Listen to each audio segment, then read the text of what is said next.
Hello everyone and welcome to my YouTube channel. Today we are going to discuss about how to scan anything on your iPhone iOS 26.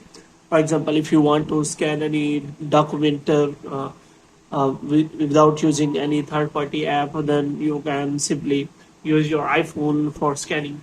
So how you can simply scan any photo or document you want to scan. For this, what you have to do, you have simply watch this video completely. So first of all, what you have to do, you have simply took the picture of that document you want to scan, and after that, I will tell you one by one what is are the methods you can simply use to just to scan your document.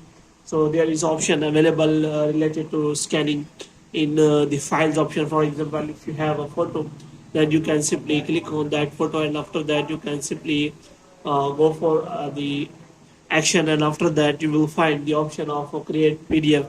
So in this way you can simply convert directly into PDF without any other app. So if you want to scan, just scan the document, then what you have to do, you have simply take the photo of that document. After that you can simply open the app, Notes app, and after that you can simply click on that attached file.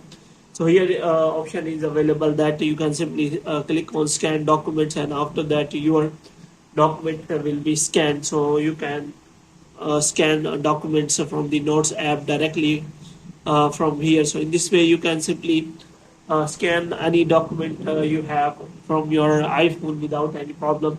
So hope you have liked this video. When you get more videos like these, you can subscribe our channel.